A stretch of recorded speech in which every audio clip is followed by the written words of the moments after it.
Ya, menurut saya pembelajaran yang tadi saya lihat cukup kreatif.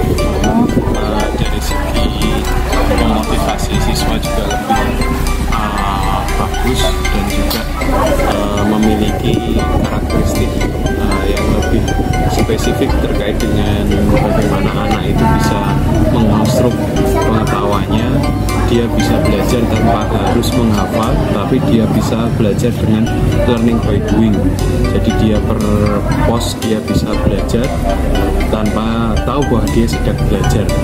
Maksud saya, anak tidak dipaksa, tapi anak diberikan kebebasan untuk belajar supaya dia bisa tahu melalui praktek, melalui uji coba di setiap pos tersebut. Learning by doing, salah nggak sadar mereka sudah belajar. Jadi kita gunakan alam bawah sadar mereka untuk ayo belajar.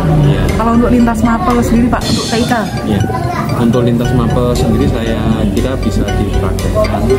Salah satunya juga dengan beberapa materi yang kaitannya dengan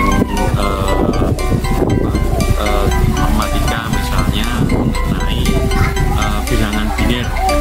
Bilangan biner itu juga kadang anak-anak susah atau sulit sekali mencerna karena dia ada unsur matematikanya juga, sehingga kalau dibuat propos dan juga nanti diminta untuk menganalisis bilangan biner atau mengeluarkannya, saya yakin dia akan lebih menarik karena dibuat secara berkelompok.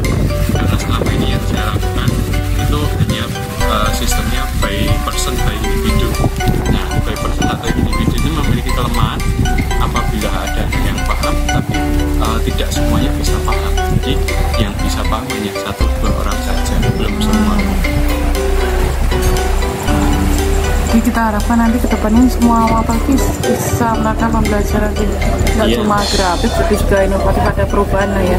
Ada perubahan, dan kita harapkan kalau ke depannya kan zaman perubahan teknologi juga semakin aneh, diharapkan guru juga menggunakan medianya nggak sekedar PowerPoint atau slide yang biasanya lah. Ya artinya anak-anak saat ini juga butuh bagaimana memotivasi secara intrinsik, artinya tidak terlihat, tapi bagaimana anak itu didorong supaya mereka itu tidak merasa belajar padahal mereka itu sedang belajar.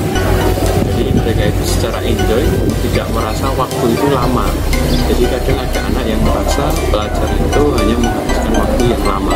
Nah, selama ini bisa dirubah dengan aktivitas yang seperti metode pembelajaran yang ada ini. Jadi bagaimana dia beraktivitas sehingga waktu itu nggak terasa lama, bahkan kekurangan waktu malah bikin belajar terus karena ada di sana games-gamesnya dan itu menarik perhatian siswa. Jadi nanti materi itu nyampe ke anak juga lebih bermakna, lebih